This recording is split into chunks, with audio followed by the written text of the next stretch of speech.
আজকের ক্লাস শুরু করছি। আজকে আমরা যেটা করব সেটা হচ্ছে dual nature of radiation and ম্যাটারের লাস্ট পোর্শন, সেটা হচ্ছে de Broglie hypothesis. De Broglie hypothesis আজকে কমপ্লিট করব, পুরোটা করলে dual nature of matter and radiation complete হয়ে যাবে। তারপরে যে পার্টটা আছে সেটা হচ্ছে অ্যাটমস অ্যান্ড নিউক্লিয়াই, তার ভিডিও অলরেডি রেডি করা আছে, সেটা আজকেই তোমাদেরকে আমি গ্রুপে পোস্ট করব, সেখান থেকে তোমরা দেখে নেবে। আর আরেকটা ইম্পর্টেন্ট অ্যানাউন্সমেন্ট তোমাদের অলরেডি গ্রুপে বলে দিয়েছি, এক্সামের শিডিউল গেছে। এক্সামগুলো সবাই চেষ্টা করবে অফলাইনে এসে দিতে। যারা একান্তই পারবে না, যাদের স্কুলে পরীক্ষা চলছে, তারা অনলাইনে দেবে, আদারওয়াইজ বাকিরা চেষ্টা করবে অফলাইনে দেওয়ার। এরকম এরপরে অনেকগুলো এক্সাম হতে চলেছে, সিরিজ অফ এক্সাম নেওয়া হবে, সেগুলো অ্যাটেন্ড করার চেষ্টা করবে, তবেই প্র্যাকটিস ভালো হবে। ক্লিয়ার সবাই? শুরু করছি আজকে ডি ব্রগলি হাইপোথেসিস। একদমই সোজা জিনিস। তো হেডিং দাও de Broglie hypothesis. De Broglie hypothesis কেন এটাকে হাইপোথেসিস বলা হয়, তার গল্প একদম যখন dual nature of radiation and matter শুরু করেছিলাম ফার্স্ট লেকচারের, সেই গল্পটা বলেছি। ইভেন ক্যালকুলেশনও কিছু করে দেখিয়েছিলাম ফার্স্ট লেকচারে, যে ডি ব্রগলি ওয়েভলেন্থ কি হতে পারে। তো এবার আমি স্টেটমেন্টটা লিখব। কি স্টেটমেন্ট বলছে? এভরি মুভিং পার্টিকেল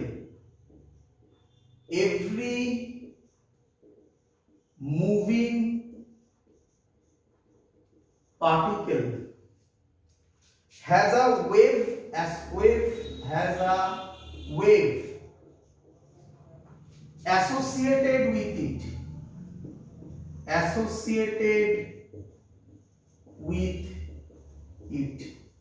পরীক্ষায় তোমাকে লিখতে দেবে, write down de Broglie hypothesis. কি লিখবে?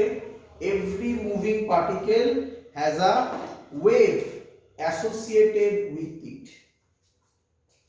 এই যে ওয়েভটা, তার যে wavelength, this wavelength is called de Broglie wavelength, and the wavelength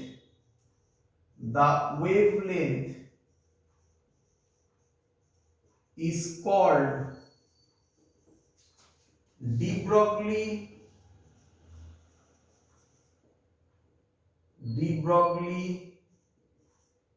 wavelength। কত বললো ডি ব্রগলি ওয়েভলেন্থ? আচ্ছা, কিভাবে করলো আগে সেটা বলি। ডি ব্রগলি ওয়েভলেন্থ হলো E is equal to, আমরা কি জানি, mc স্কয়ার। আর কি জানি এর ফর্মুলা? hc বাই ল্যামডা, করেছি আগের দিন, দেখিয়েছি। c ক্যান্সেলড আউট হয়ে একটা c পড়ে থাকবে, তাহলে ল্যামডা হবে h বাই mc, তাহলে ল্যামডা হবে h বাই p। এটাকে বলা হয় ডি ব্রগলি ওয়েভলেন্থ। পি মানে কি? পি মানে হচ্ছে মোমেন্টাম অফ ফোটন। মনে পড়ে, ফোটন নিয়ে অনেক কথা বলেছিলাম আগের লেকচারে, তাহলে এটা হচ্ছে মোমেন্টাম অফ ফোটন। এটাই মেইন জিনিস। ক্লিয়ার সবার একদম? এবারে হ্যাঁ বলো বলো। হ্যাঁ, একটা ফোটনের মোমেন্টাম হয়েছে।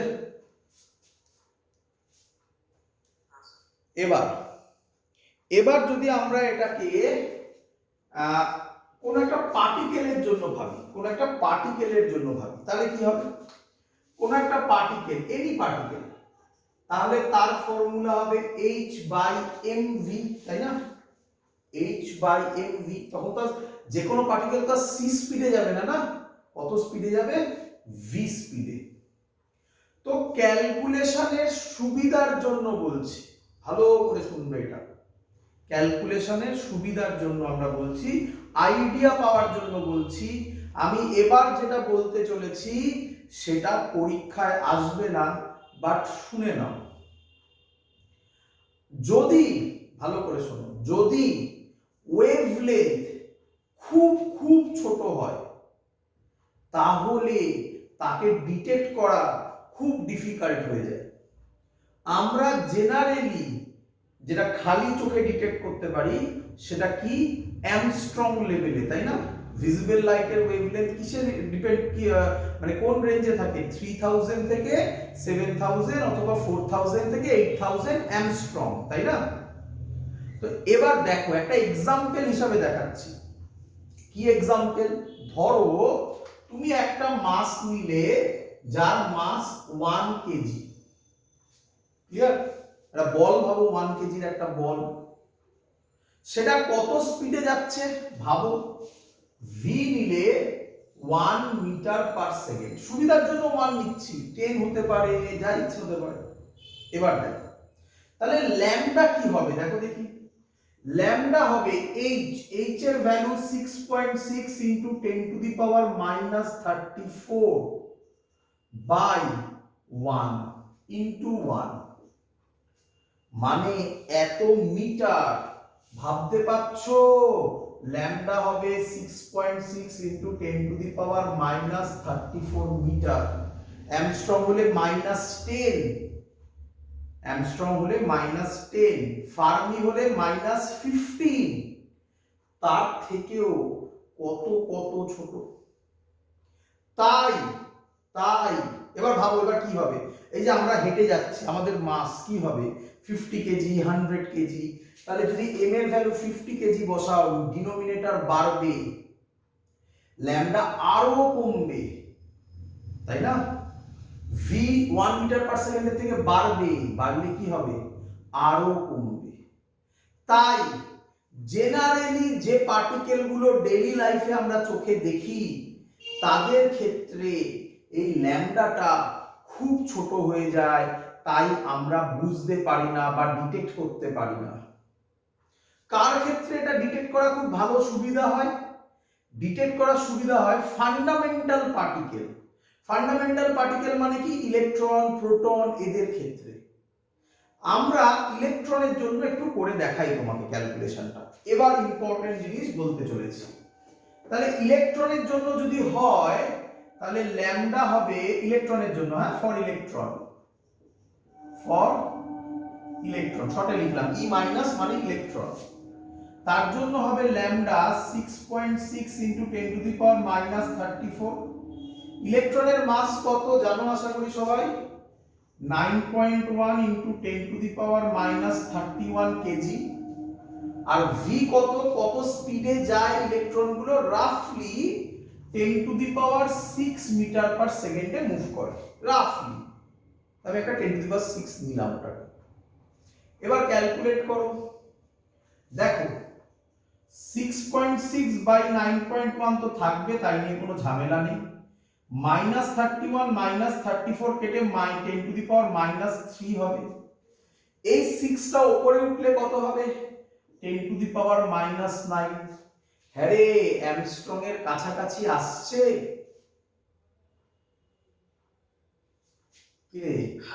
-9। এটা করলে কত আসবে? যদি রাফলি আমি এটা করে দেখি তাহলে ক্যালকুলেট করলে এটা রাফলি আসবে তো 7.3, মানে 0.73। এটা 0.73 ইনটু 10 টু দি পাওয়ার -9, মানে 7.3 ইনটু 10 টু দি পাওয়ার -10, মানে 7.3 অ্যামস্ট্রং।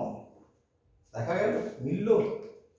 তাই তাই এবার ইম্পর্টেন্ট কথা বলছি। তাই ডি ব্রগলি ওয়েভলেন্থ কার ক্ষেত্রে আমরা বার করে থাকি? ইলেকট্রন, প্রোটন, ফান্ডামেন্টাল পার্টিকেলের ক্ষেত্রে। ক্লিয়ার একদম সবার?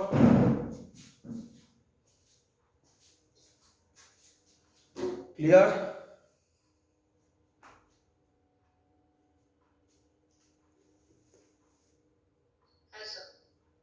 চলো এবার এখান থেকে অঙ্ক আসবে, ঠিক আছে? অঙ্ক আসবে, খুব ইম্পর্টেন্ট অঙ্ক। আমি যা যা করাচ্ছি ভালো করে আগে দেখে নাও। তবে অঙ্ক করার আগে একটু প্র্যাকটিস করে নাও কিছু জিনিস। কি জিনিস স্যার? কি জিনিস স্যার? দেখ, আচ্ছা, ল্যামডার ফর্মুলা আমরা কি পেলাম? h by p। p মানে কি? p মানে কি বলো? ই মানে মোমেন্টাম, তাই তো, এমভি। আচ্ছা, মোমেন্টামের সাথে কাইনেটিক এনার্জি আমরা পড়েছিলাম formula, p is equal to root over 2mk পড়েছিলাম। k মানে হচ্ছে কাইনেটিক এনার্জি, একদম ক্লাস 11 এ মনে করছে? এটা জানতে হবে কিন্তু, এটা ইম্পর্টেন্ট, হ্যাঁ পরীক্ষায় আসবে। তাহলে ল্যামডার ফর্মুলা হবে h by root over 2mk, নতুন ফর্মুলা হলো। k মানে কি? Kinetic energy. আচ্ছা, আরেকটা জিনিস আমরা পড়েছিলাম, দেখি এটা আগেও বলেছি, দেখি বল ধরতে পারো কিনা। If a charge q placed in a potential v then work done by that charge কত হয়? কত হয়? qv। qv work energy theorem থেকে আমরা বলতে পারি ওয়ার্ক ডান মানে চেঞ্জ ইন কাইনেটিক এনার্জি। যদি কোনো একটা কাইনেটিক এনার্জিকে আমরা 0 ধরি তাহলে কাইনেটিক এনার্জি হবে qv, ইলেকট্রনের জন্য হলে হবে ev, বলতে পারি ইলেকট্রনের জন্য হলে হবে ev। এই k এর জায়গায় তাহলে পরের ফর্মুলা হবে lambda is equal to h by root over 2mev। এই দুটো ফর্মুলা থেকে পরীক্ষায় কোশ্চেন আসবে। কি রকম কোশ্চেন আসবে দেখে নাও, কি রকম কোশ্চেন আসবে দেখে নাও। আচ্ছা, তার আগে আরেকটু এগিয়ে দিই, ভালো করে শুনবে। তোমাদের মনে পড়ে ফটো ইলেকট্রিক পড়ানোর সময় বলেছিলাম এটার এফেক্ট অ্যাটমস এন্ড নিউক্লিয়াইতেও তুমি দেখতে পাবে। ফটো ইলেকট্রিক পড়ানোর সময় বলেছিলাম, ট্রিক শিখিয়েছিলাম, hc এর ভ্যালু কত মনে পড়ে? 1240। ev ইউনিট বলবে, ev nanometre. Very good. Similarly এই ট্রিকটাও শেখো, এটা অত লাগে না, hc যেমন প্রচুর বার লাগে, এরপরে অ্যাটমস নিউক্লিয়াইতেও লাগবে, বাট এটা অত লাগে না, তবুও শিখে নাও। h এর ভ্যালু কনস্ট্যান্ট একটা, 2 মাস অফ ইলেকট্রন কনস্ট্যান্ট, ইলেকট্রনের চার্জ কনস্ট্যান্ট, পোটেনশিয়াল কত জানা নেই শুধু। এই ভ্যালুগুলো যদি আমি বসাই তাহলে এর ভ্যালু বেরোয় root over 150 by v, unit important angstrom. এটা মনে রাখো, পরে কাজে দেবে, খুব কম কাজে দেবে, বাট মনে রাখো রুট 150 বাই ভি, ভিটা কিন্তু রুটের মধ্যে, হ্যাঁ বাবা, অ্যামস্ট্রং। এটা আরেকটা ট্রিক, তাতে সুবিধা কি হবে, অত ভ্যালু তোমাকে বসাতে হবে না। ক্লিয়ার সবার এত অবধি? অঙ্ক দেবো এবারে। দি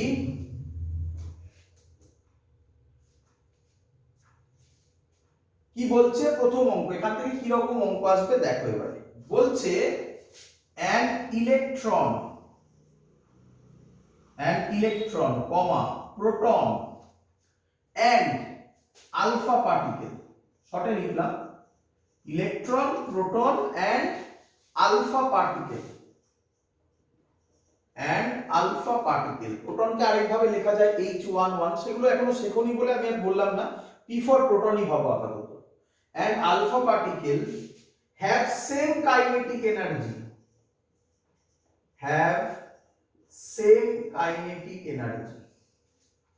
then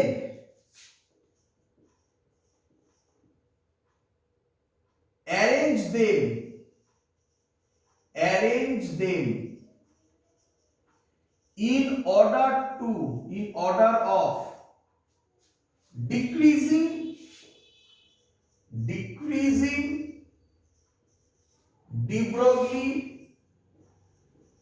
de Broglie wavelength, decreasing de Broglie ওয়েভলেন্থে সাজাতে বলেছে। শোনো এই সব অঙ্কের ক্লু কি আগে শোনো। ক্লু হচ্ছে তুমি দেখবে সেম কে, বলো সেম কে,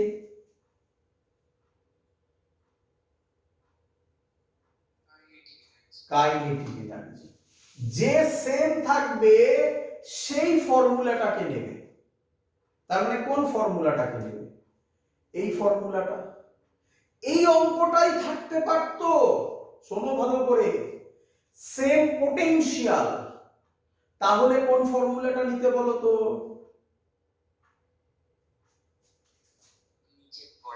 নিচেরটা। একদম, ভেরি গুড, শিখেছো সবাই। তাহলে এবার নিয়ম কি দেখো, ভালো করে দেখো। H কনস্ট্যান্ট, 2 কনস্ট্যান্ট, কাইনেটিক এনার্জিও কনস্ট্যান্ট হয়ে গেল, তাই না? তাহলে ল্যামডা কার উপর dependent? Lambda directly proportional to root এ। তার মানে এবার তুমি বলে স্যার মাসও তো কনস্ট্যান্ট আর মাস কনস্ট্যান্ট, মানে ইলেকট্রন প্রোটন আর আলফা কি মাস কনস্ট্যান্ট? না। কিভাবে বার করব শিখে নাও।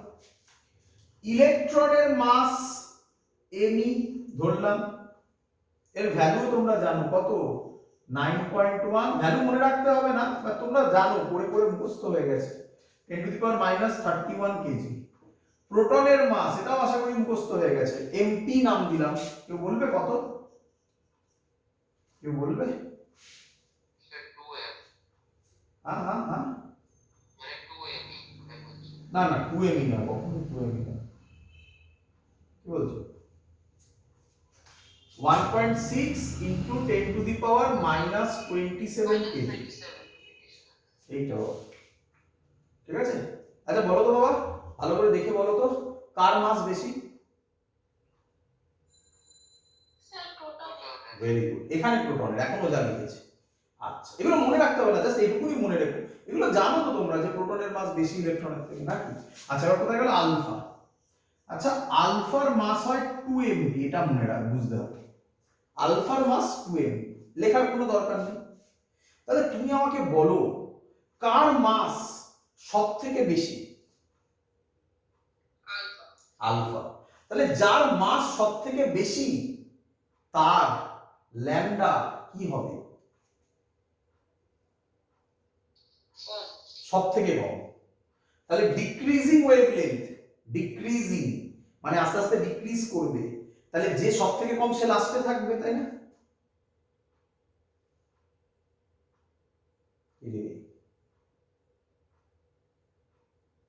আর যে সবথেকে বড় সে প্রথমে থাকবে, তাই না? যার মাস কম তার ল্যামডা সবথেকে বেশি। তাহলে কার ল্যামডা সবথেকে বেশি? Lambda electron. তারপরে কার থাকবে? Lambda proton. তারপরে কার থাকবে? Lambda alpha. বুঝতে পেরেছো সবাই? ক্লিয়ার একদম? পরের কোশ্চেন দিই। চলো, এই টাইপের কোশ্চেন থাকবে, বারবার বলছি এই টাইপের কোশ্চেন পরীক্ষায় আসবে কিন্তু। নেক্সট কোশ্চেন, অলরেডি তো বুঝেই গেছো এই অঙ্কটা কিভাবে দিতে পারতো। সেম কি বলতো বলো? সেম বলো। মাস না, সেম মাস কখনো বলতো না, সেম পোটেনশিয়াল বলতো। মাস সেম হতে পারে না, ইলেকট্রন প্রোটন আলফার মাস সেম হতে পারে কখনো? কি বলতো? Same potential. তাহলে ভিটাকে সেম ধরতে, তাহলে বলো তো ল্যামডা কার উপর ডিপেন্ড করতো? রুট এম এর উপর, তাই না? তাহলে তখন আরেকজনকে নিয়ে ভাবতে হতো, কাকে নিয়ে? চার্জকে নিয়ে। ক্লিয়ার? বুঝতে পারছো? একদম। তো এইভাবে কোশ্চেন আসবে। পরের কোশ্চেন দেখো, এবার অন্য টাইপের আরেকটা করাচ্ছি, একদম সহজ, আশা করব পারবে সবাই। Find D Broglie wavelength lambda, মানে ল্যামডা বার করো if electron is accelerated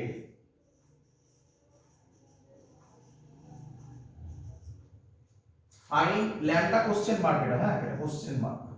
If electron is accelerated at 600 volt, বলো তো কোন ফর্মুলা নেবে?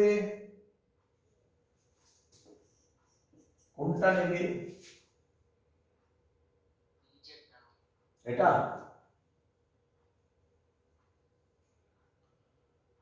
এটা নিলে খাটতে, একদম এটা এটা নিতে পারো, নিলে খাটতে হবে বেশি। এটা তো পরিষ্কার সেট করে দিয়েছি, √150/v কত? 600, 0054, তার মানে হাফ অ্যাংস্ট্রম। অঙ্ক শেষ। বুঝতে পেরেছো কি কোশ্চেন আসবে? চলো পরের কোশ্চেন দিচ্ছি। পরের কোশ্চেনও খুব ইম্পর্টেন্ট, এটাও পরীক্ষায় আসতে পারে। বুঝলাম। পরের কোশ্চেন কি? If momentum is decreased by, if momentum is decreased by 2%, find the percentage change, find the percentage change in de Broglie wavelength, de Broglie wavelength।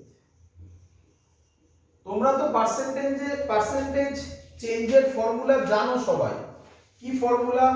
Final minus initial by initial into 100%। এভাবে তো করা যাবে নিঃসন্দেহে, but শর্টকাটটা শেখো। কিভাবে করব?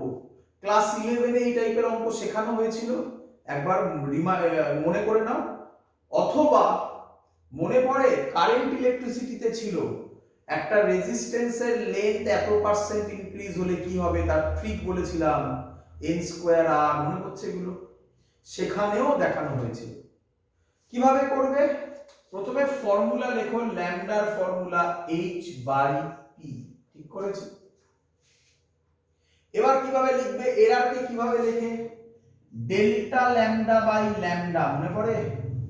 Delta lambda by lambda is equal to h constant, তাহলে h এর কি কোনো এরর হবে? হবে না। p কে লিখলে কি লিখবো? উপরে উঠলে -1 হয়, কিন্তু -1 আমরা ধরি না, আমরা এরর সব প্লাসেই করি, ম্যাক্সিমাম এরর করি।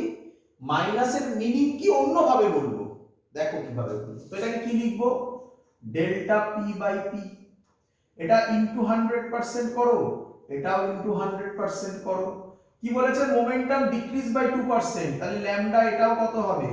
পার্সেন্টেজ চেঞ্জ অফ ল্যামডাও কত হবে? 2% হবে।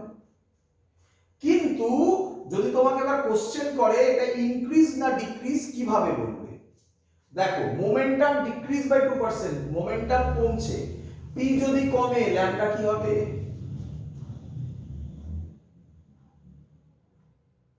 p যদি কমে ল্যামডা কি হবে বলো? বাড়বে। তাহলে পার্সেন্টেজ চেঞ্জ অফ ল্যামডা 2% এবং এটা ইনক্রিজ হবে যদি চায়, আদারওয়াইজ কত সহজে হয়ে গেল। তাহলে পরের কোশ্চেনটা আমি তোমাকে দিচ্ছি, দেখি তুমি করতে পারো কিনা। চলো এটা তোমার প্র্যাকটিসের জন্য। ইফ কাইনেটিক এনার্জি করে দিলাম, if kinetic energy is decreased by 2%, find the percentage change in de Broglie wavelength. এটা তুমি করো। বলো তো এবারে ল্যামডার কোন ফর্মুলাটা নেবে? ল্যামডা ইজ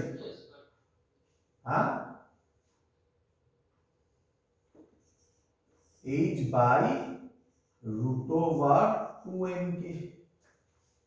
কিভাবে লিখবে এবার তো শিখেইছো, delta lambda by lambda is equal to h2m। এরা সবাই কনস্ট্যান্ট, এদের কোনো এরর হয় না। k to the power half হয়, রুট আছে, পাওয়ারটা সামনে আসে, তাহলে কি হবে? Half delta k by k into 100%। এখানেও 100% দাও, তাহলে half delta k by k into 100% মানে কি? Percentage change in kinetic energy কত বলেছে? 2%, তাহলে অ্যানসার 1%। আবার একই ভাবে বলো কাইনেটিক এনার্জি ডিক্রিজ বাই 2%, মানে কাইনেটিক এনার্জি কমছে, তাহলে ল্যামডা আবার কি হবে? বাড়বে। তার মানে change in de Broglie wavelength 1% হবে, বাট ইনক্রিজেস হবে। শিখে গেছো সবাই?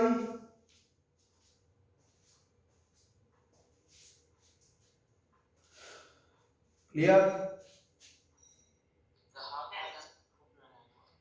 হ্যাঁ,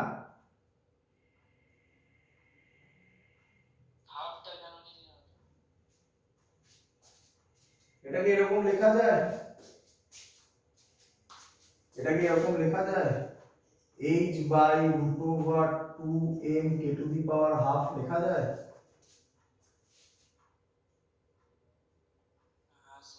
এরার করার সময় পাওয়ারটা সামনে আসে না? ক্লাস 11 এ মনে পড়ে?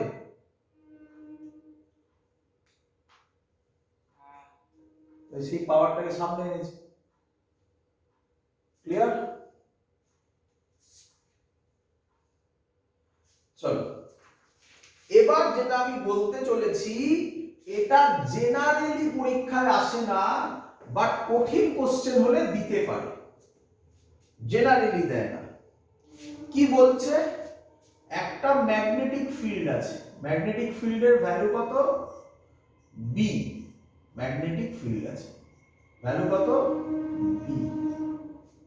তাতে একটা চার্জ পার্টিকেলকে রাখা হয়েছে যার মাস হচ্ছে এম, যার মাস হচ্ছে এম, এবং এটা এটা এই সাইডে মুভ করছে, এই সাইডে মুভ করছে।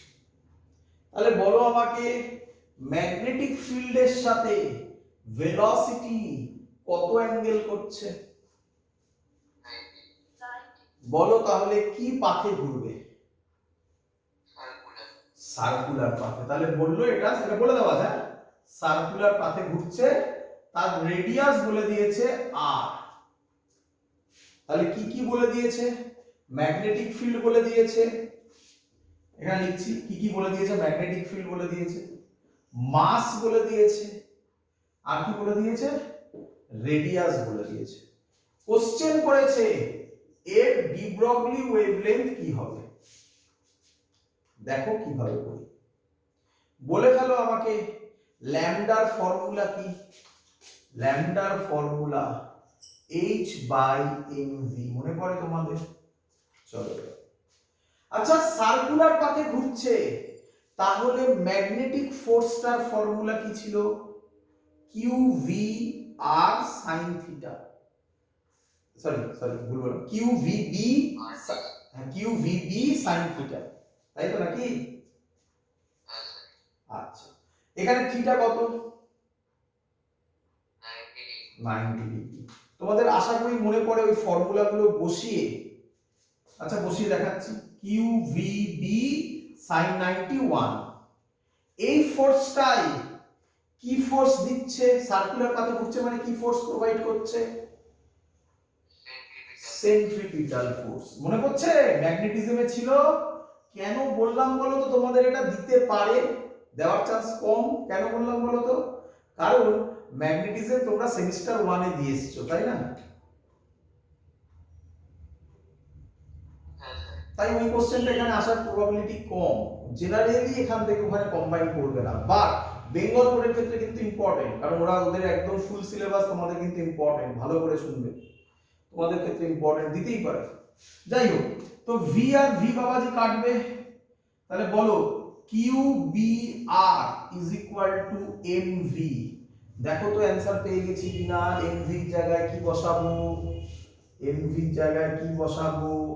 QBR, এই হলো de Broglie wavelength. Clear? Clear?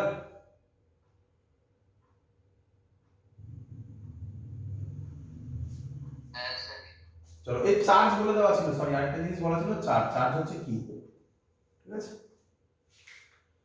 চলো এই টাইপের কোশ্চেন পরীক্ষা এখানে আসবে। এবার আমাদের লাস্ট টপিক, এর নাম ডেভিশন জারমার এক্সপেরিমেন্ট। আবার একবার মনে করিয়ে দিই, ডি ব্রগলি হাইপোথিসিস নাম কেন হয়েছিল? কারণ প্রথমে ডি ব্রগলি বলেছিলেন যে ইউনিভার্স হ্যাজ আ সিমেট্রি, বলে দিয়েছিলেন যে পার্টিকেলেরও কি নেচার থাকবে? ওয়েভ নেচার, কিন্তু তার প্রুফ দিতে পারেননি, তাই তার নামে ওটার নাম দেওয়া হয়েছে ডি ব্রগলি হাইপোথিসিস। যেহেতু প্রুফ নেই তাই হাইপোথিসিস। বাট পরে ডেভিশন এন্ড জারমার প্রুফ করে দেখিয়েছেন যে পার্টিকেল বিহেভ করছে অ্যাজ আ ওয়েভ। সেটা কি এক্সপেরিমেন্ট ছিল, কি সেটআপ ছিল, কিভাবে করেছিলেন, আমরা সেটা এখন দেখতে চলেছি। পরীক্ষায় এত ডেপথে কোশ্চেন দেবে না, জাস্ট যেটা ইম্পর্টেন্ট কোশ্চেন আগে শুনে নাও। প্রথম কোশ্চেন যেটা দিতে পারে যে পার্টিকেলের ওয়েভ নেচার কোন এক্সপেরিমেন্ট দিয়ে প্রুভ হয়? অ্যান্সার ডেভিশন জার্মার এক্সপেরিমেন্ট, এটা লিখতে দেবে। ক্লিয়ার? অথবা আরেকটা কোশ্চেন ঘুরিয়ে করে, কি ঘুরিয়ে করে বলে ডেভিশন জার্মার এক্সপেরিমেন্টের কনক্লুশন কি? কি কনক্লুশন? পার্টিকেল অর ইলেকট্রন, উনি ইলেকট্রন ইউজ করেছিলেন, ইলেকট্রন মানে তো পার্টিকেলই ভাবি আমরা। Electron behaves as wave also, একই কথা, দুটো কোশ্চেনের একই অ্যান্সার ঘুরিয়ে ফিরিয়ে। এটাই জেনারেলি পরীক্ষায় লিখতে দেয়, আদারওয়াইজ আর কিছুই জানার দরকার নেই। বাট আমি তোমাদের এক্সপ্লেন করে দেখাচ্ছি, শুনে নাও, একবার শুনে নাও। কিছু ইম্পর্টেন্ট পয়েন্ট বলবো, ওগুলো একটু মনে রেখে দিও, যদি কখনো লাগে, যেই নিটে লাগবে, বলে দিচ্ছি আগে থেকে, যেই নিটে লাগবে। ঠিক আছে, চলো শুনে নাও কি বলছে ডেভিশন জার্মার এক্সপেরিমেন্ট। তো হেডিং দাও ডেভিশন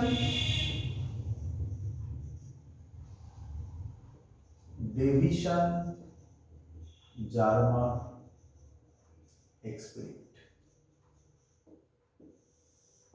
কি হলো ভালো করে বলো, ওনার সেটআপটা। উনি একটা ফিলামেন্ট নিয়েছে, ভালো করে বুঝবে বাবা। ফিলামেন্টে একটা ভোল্টেজ দিয়েছেন 6 ভোল্টের কাছাকাছি। ক্লিয়ার? একটা কি নিয়েছে? ফিলামেন্ট নিয়েছে। ফিলামেন্টে যখন কারেন্ট যায়, ফিলামেন্টটা কি হয় বাবা? হিট হয়। ভেরি গুড, হিট হয়। তখন উনি সামনে একটা বেরিয়াম অক্সাইডের কোটিং রেখেছেন। কার কোটিং বলো? Barium oxide. কেন এটা রাখলেন? বেরিয়াম অক্সাইডে হিট দিলে বেরিয়াম অক্সাইড থেকে কি বেরোয়? ইলেকট্রন বেরোয়। কি বেরোয়? ইলেকট্রন বেরোয়। তোমরা আশা করি মনে করতে পারছো ইলেকট্রন বেরোনোর সেই গল্পটা, মনে করছে ফটো ইলেকট্রিক এফেক্টে। বাট এটা কিসের জন্য হচ্ছে? ওটা লাইটের জন্য হয়েছিল, এটা কিসের জন্য হচ্ছে? হিটের জন্য। ক্লিয়ার একদম?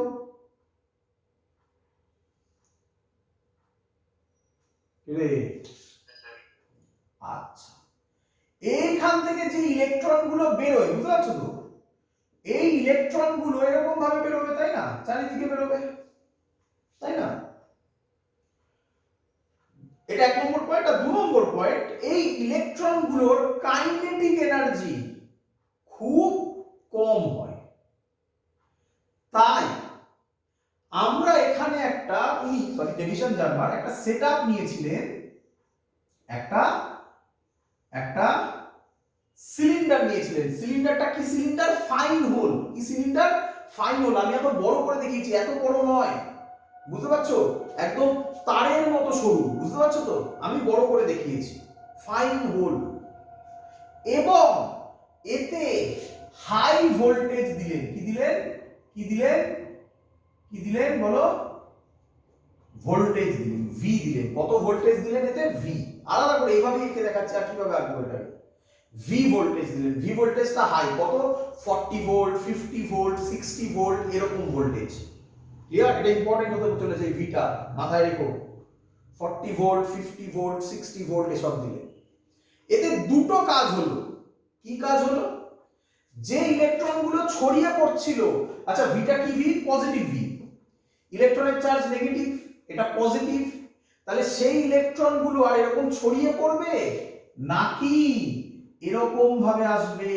কি রে, একটা রে হয়ে যাবে না? রে হয়ে যাবে না, চারিদিকে ছড়াবে। আর বোঝো ভালো করে, এখানে যে ইলেকট্রনটা যাবে এটা নেগেটিভ চার্জ, এটা পজিটিভ চার্জ, তাহলে একে অ্যাট্রাক্ট করবে না? তো এটাকে কি বলে? আরেক কথায় কি বলে? কলিমেটেড করবে। কি করবে? এটাকে ভালো ল্যাঙ্গুয়েজে কি বলে? কলিমেটেড করবে। বোঝা গেছে? ক্লিয়ার? আরেকটা কাজও হয়ে গেল। কি কাজ হলো? ইলেকট্রন গুলো, এবার বলো এটা ইলেকট্রন নেগেটিভ চার্জ, এটা পজিটিভ, তাহলে পজিটিভ নেগেটিভে অ্যাট্রাকশন হবে, তাহলে ইলেকট্রন গুলোর কাইনেটিক এনার্জি বাড়বে না কমবে? এই দুটো কাজ একসাথে হয়ে গেল। কিভাবে হলো? এটার জন্য হলো। ক্লিয়ার এত অবধি? ক্লিয়ার করে এই যে ইলেকট্রন গুলো এলো, এটাকে একটা ক্রিস্টালের উপর ফেললেন। কি crystal? Nickel crystal. Nickel crystal কিসের উপর ফেললেন? নিকেল ক্রিস্টালের উপর ফেললেন। ক্লিয়ার? তাহলে নিকেল ক্রিস্টালের উপর পড়ার পর কি হবে? ওর রিফ্লেকশন হবে, একই নয়? এরকম রিফ্লেকশন হবে। উনি একটা রেল লাইন বানালেন। এরকম কি বানালেন? Rail line. রেল লাইন মানে কি? কিচ্ছু নয়, যার উপর দিয়ে কিছুকে মুভ করানো যায়। কি, কাকে মুভ করলেন? একটা ফ্যারাডে সিলিন্ডারকে। ফ্যারাডে সিলিন্ডার কি? কিচ্ছু নয়, শুধু ইলেকট্রনকে ক্যাচ করে। কি করে? ইলেকট্রনকে ক্যাচ করে। কি রকম জিনিস ভালো করে দেখে নাও।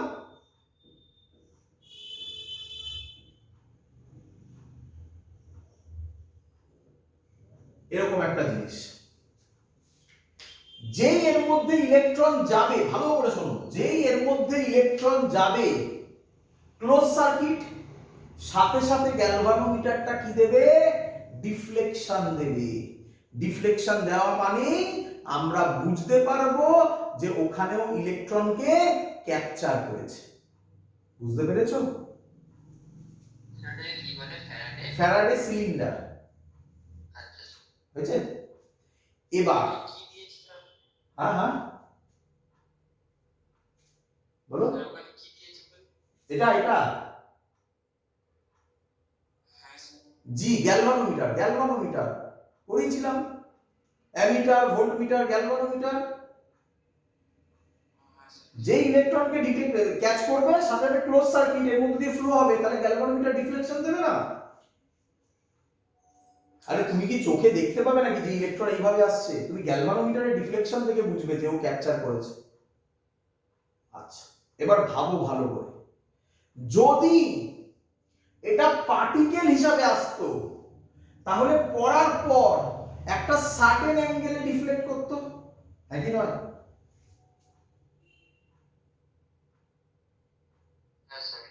কিন্তু উনি দেখছেন, এখানে যখন রেখেছেন ফ্যারাডে সিলিন্ডারটাকে, তখনও ইলেকট্রন ক্যাচ করছে, এখানে যখন রেখেছেন তখনও ক্যাচ করছে, এখানে যখন রেখেছেন তখনও ক্যাচ করছে। তাহলে একটা পার্টিকুলার জায়গায় ইলেকট্রনকে ক্যাচ করছে এরকম নয়, একটা বড় রেঞ্জে ইলেকট্রনকে ক্যাচ করছে। বোঝা গেছে?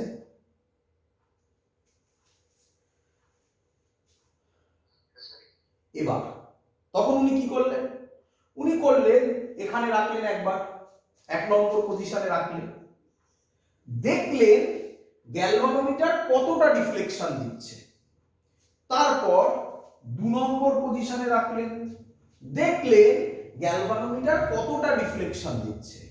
তারপর 3 নম্বর পজিশনে রাখলেন, দেখলেন গ্যালভানোমিটার কতটা ডিফ্লেকশন দিচ্ছে। এটা দেখার পর উনি এই রেজাল্টে এলেন যে গ্যালভানোমিটার ডিফ্লেকশন দিচ্ছে ম্যাক্সিমাম ডিফ্লেকশন দিচ্ছে যখন এই অ্যাঙ্গেলটা 50 ডিগ্রি, এবং যখন এই ভোল্টেজটা 54 ভোল্ট, তখন উনি দেখলেন গ্যালভানোমিটার ম্যাক্সিমাম ডিফ্লেকশন দিচ্ছে। ক্লিয়ার?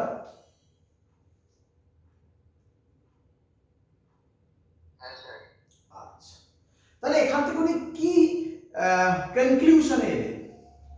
যদি এটা পার্টিকেলের মতো যেত, তাহলে একটা পার্টিকুলার পজিশনে পেতাম।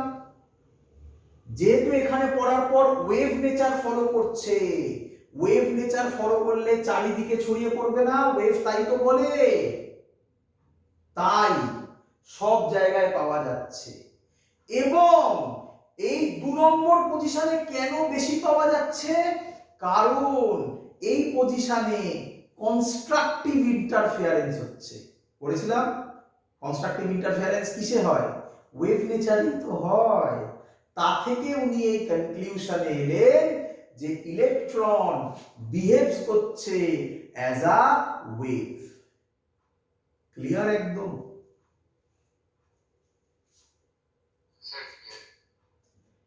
তো এটা তো শুধু করলে হবে না, উনি আরেকটা কাজ করলেন, উনি বললেন তাহলে ল্যামডাটা কত হবে। তখন উনি বললেন ল্যামডার ভ্যালু তো √150/v, এটা ডি ব্রগলি প্রুফ করে দিয়ে গেছে, তাই না? তো উনি তখন এই ভি এর জায়গায়, ভি মানে এই ভিটা, ভি এর জায়গায় কত বসালেন, 54 বসিয়ে পেলেন নিয়ারলি ইকুয়াল টু সাইন দিচ্ছি, করে দেখো ক্যালকুলেটর নিয়ে, 1.67 অ্যাংস্ট্রম। ক্লিয়ার?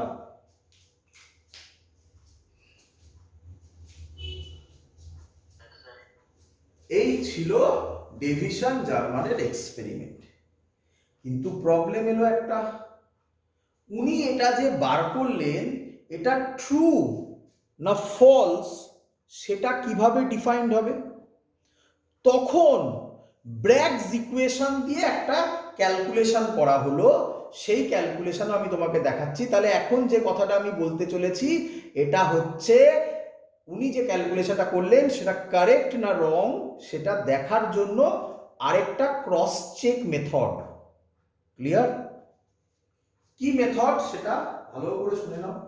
কি মেথড সেটাকে বলা হচ্ছে ব্র্যাগস ইকুয়েশন। ইকুয়েশন বলো, বা ব্র্যাগস ল।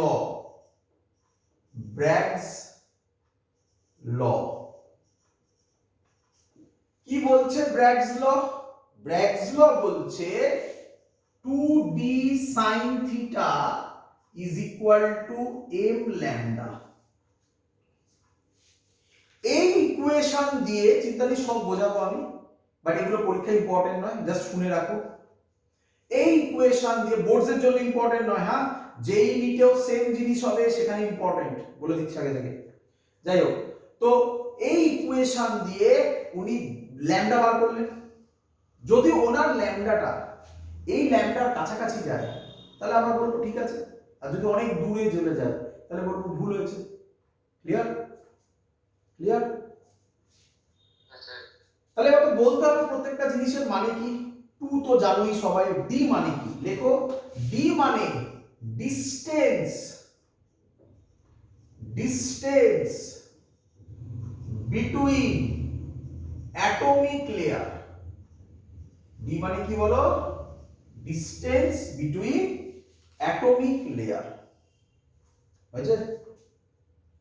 থিটা মানে কি? থিটা মানে কি লেখো, angle between, angle between incident wave, incident wave and atomic layer, atomic layer। লেখো, সব বোঝাবো, চিন্তা নেই কিছু তোমার। ডি মানে হচ্ছে distance between atomic layer, theta মানে হচ্ছে angle between incident wave and atomic layer. M মানে তোমাদের মনে পড়ে, এমটা হচ্ছে অর্ডার, 1 হতে পারে, 2 হতে পারে, 3 হতে পারে, মনে পড়ছে? আরে ম্যাক্সিমাম মিনিমাম রে, কনস্ট্রাকটিভ ডিস্ট্রাকটিভ। আর ল্যামডা কি বলবো, ল্যামডা হচ্ছে ওয়েভলেন্থ। ক্লিয়ার? স্যার এখানে এম কত? আসবো, সব বলবো, সব বলবো। এখানে এম 1 হতে পারে, 2 হতে পারে, যা ইচ্ছা হতে পারে, বাট আমরা সিম্পলিসিটির জন্য কত নেব? প্রথমে ফার্স্ট অর্ডারই করব, ফার্স্ট অর্ডারই করব। তাহলে কত নেব? 1 নেব, তাই না? মানে এখানে 0 থেকে শুরু হচ্ছে না, এখানে 0 থেকে না, 1 থেকে, 1 থেকে। 0 হলে তো 2d sin θ = 0ই হয়ে যাবে, তাই না? তাহলে 1। আচ্ছা, এগোই এবারে। তো এটাকে আমার মুছে দিতে হবে, কারণ ছবি এঁকে তোমাকে বোঝাতে হবে। তার আগে একবার একটু দেখে নাও, আমাকে বলবে ফাইটা কার, এটা হচ্ছে 50 ডিগ্রি, তাই তো? এর নাম একটা দিই, ফাই দিলাম, এর নাম আমি এখনই দেবো ফাই, তার জন্য বলছি। বলো তো ফাইটা কার কার মধ্যেকার অ্যাঙ্গেল? ভালো করে দেখে বলো। ফাইটা মুছে দেবো তো, তাই মনে করিয়ে দিচ্ছি আগে। ফাইটা কার কার মধ্যেকার অ্যাঙ্গেল একটু দেখে বলো।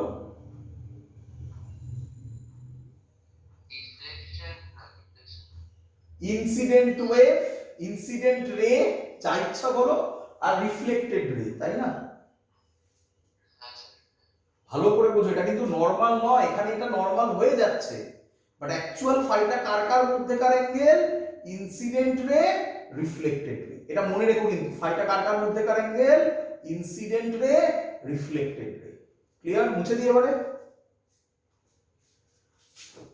তো উনি কি করলেন? উনি নিকেল ক্রিস্টাল নিলেন। ক্রিস্টাল মানে কি? তার মধ্যে এরকম ভাবে অ্যাটম থাকবে, নাকি নয়? কি রে, এরকম অ্যাটম থাকবে, এত গ্যাপ থাকবে না, বাট আমি এঁকেছি ওরকম বোঝানোর জন্য। এই যে দুটো লেয়ারের মধ্যেকার ডিসটেন্স, এটাকে বলে ডি, বা এটাকেই বলে distance between two atomic layers. Distance between atomic layers. বুঝতে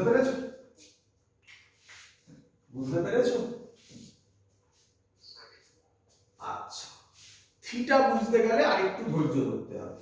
দেখো এবার, তো এখান থেকে একটা লাইট এসে পড়লো এরকম, বেরিয়ে গেল, একটা অ্যাটমের গায়ে পড়লো এরকম, তাই না? পড়ে কিরকম গেল?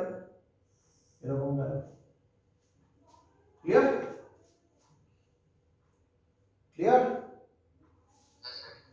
আরেকটা রে এর উপর এসে পড়লো। ক্লিয়ার? সে কিরকম গেল? এরকম গেল। ক্লিয়ার?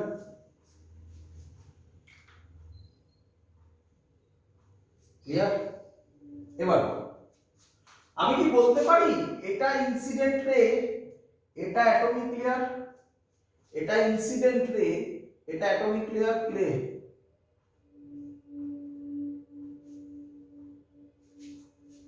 এদের মধ্যেকার যে অ্যাঙ্গেল, এটাকে বলে থিটা। দেখো পড়ে দেখো, angle between incident wave and atomic layer, incident wave atomic layer, এটা থিটা। অথবা এটাও থিটা, তাই না?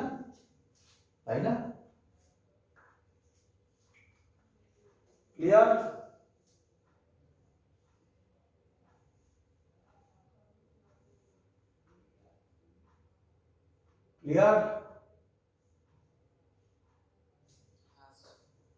আচ্ছা, থিটা বুঝে গেছো? আমি মুছে দিলাম এটা, কারণ আমার অন্য কিছু বোঝাতে হবে।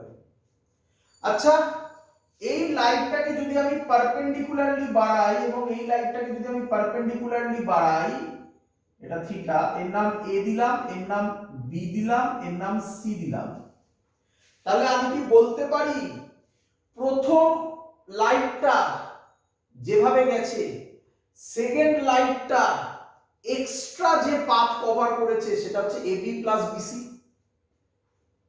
পাথ ডিফারেন্স, যেটা মনে পড়ছে কি বলে ওয়াইডিএসি তেও করেছিলে, পারপেন্ডিকুলার টেনে, মনে পড়ছে?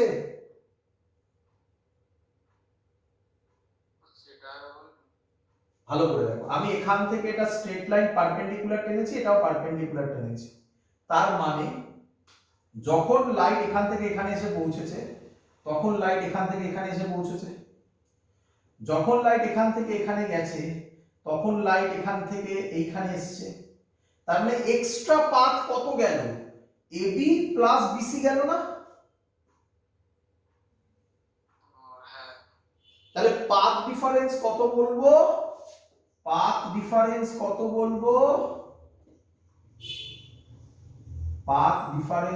বলবো? AB plus BC. এবার ভালো করে দেখো, আমি আলাদা করে দেখাচ্ছি। এই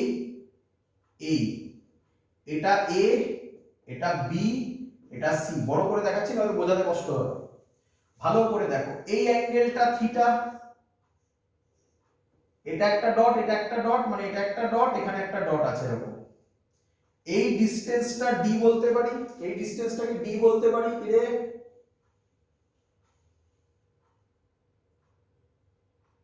ক্লিয়ার?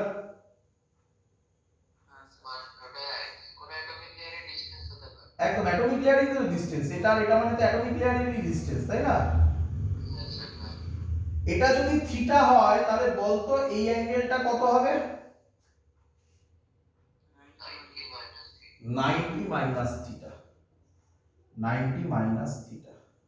তাহলে আমাকে বল এটা যদি ডি হয় তাহলে এটা 90 মাইনাস থিটা, তাহলে এই বরাবর কত ডিসটেন্স হবে? D cos 90 minus theta. cos 90 minus theta কত হয়? sin theta. তাহলে আমি কি বলতে পারি এবি হবে ডি sin থিটা? বোঝা গেল?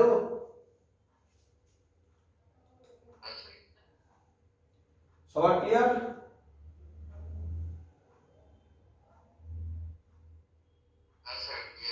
তাহলে এবির জায়গায় বসাবো D sine theta.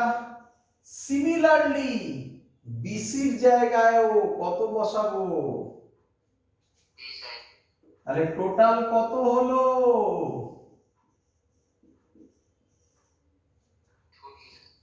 Constructive interference হলে এর সাথে কাকে ইকুয়াল করব? এবার প্রুভ হলো 2d sin θ m lambda। আচ্ছা, তাহলে দেখানোর জন্য ভালো করে দেবো। তাহলে আমরা পেলাম 2d sin θ m lambda। এবার ভালো করে দেখো, ছবির দিকে তাকাও আবার। আমাকে বলো এটা কি রে? এটা কি রে?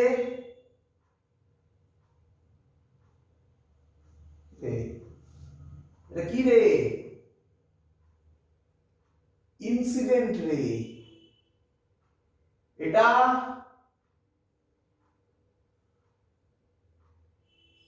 রিফ্লেক্টেড রে। ইনসিডেন্ট রে আর রিফ্লেক্টেড রে এর মধ্যে অ্যাঙ্গেল কত ধরেছিলিস?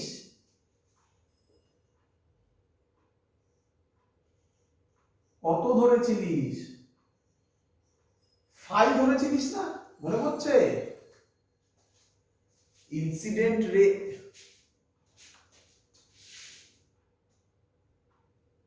একটু প্রবলেম হয়েছিল কানেকশনে, আবার শোনো।